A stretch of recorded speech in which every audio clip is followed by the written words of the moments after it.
नहीं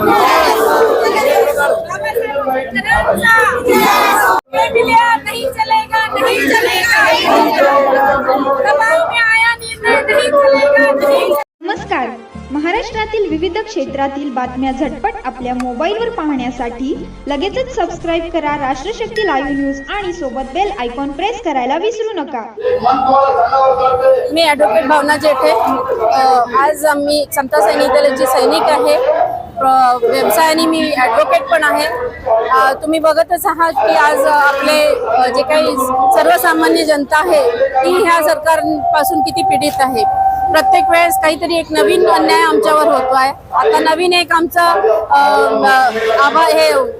त्यांनी दिलेला आहे निर्णय उपवर्गीकरणाचा, हा कुठेही संविधानाला धरून नाही आहे आणि जे काही ST उपवर्गीकरण करून आरक्षण संपवण्याचा यांचा हा जो कुटील प्रयत्न आहे तो पाडण्यासाठी किंवा त्याचा प्रोटेस्ट करायसाठी आम्ही आज रस्त्यावर उतरलेलो आहे। समता सैनिक दल प्रत्येक वेळेस कुठेही अन्याय अत्याचार जेव्हा होतो किंवा आमच्या अधिकारांचं जेव्हा हनन होतं तर त्यांना सुरक्षित करण्यासाठी आम्ही प्रत्येक वेळेस रस्त्यावर उतरत असतो। आजही हा एल्गार मोर्चा जो काढलेला आहे, जो सुप्रीम कोर्टाचा जो निर्णय दिलेला आहे गवई साहेबांच्या बेंचाने, तर त्याचा निषेध करण्यासाठी आम्हाला जो निर्णय दिलेला आहे तो आम्हाला कदापि मान्य नाही। कारण की उपवर्गीकरण हे याचं सोल्युशन नाही आहे। कारण की इतक्या वर्षापासून जे आम्हाला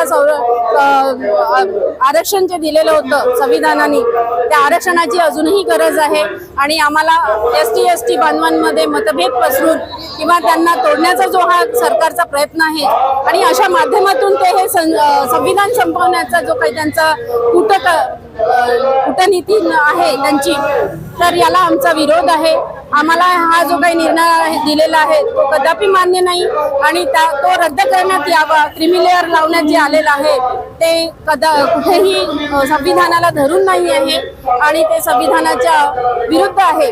तर हे जे काही विरुद्ध निर्णय त्यांनी दिलेले आहे त्या निर्णयाला आमचा विरोध आम्ही दर्शवलेला आहे।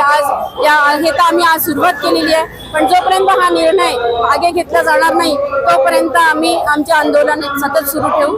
आणि मी सगळ्या लोकांना इथून तुमच्या माध्यमातून सांगते आहे की SC उपवर्गीकरण किंवा OBC हे कुठल्याही पद्धतीला कुठल्याही कायद्यात बसत नाही आणि आजही समाजाला आरक्षणाची गरज आहे। कारण की एक समाज खूप उच्च आणि जे संविधान जे दिलेलं आहे ते समता आणि बंधुता प्रस्थापित करण्यासाठी दिलेलं आहे बाबासाहेबांनी आणि अजूनही ते संविधानाचे जे काही लॉज आहेत 341 कलम ही जी आहे त्याचं हनन आज कुठेतरी होत आहे असं आम्हाला वाटतं आणि म्हणून आम्ही आज रस्त्यावर उतरलेलो आहे।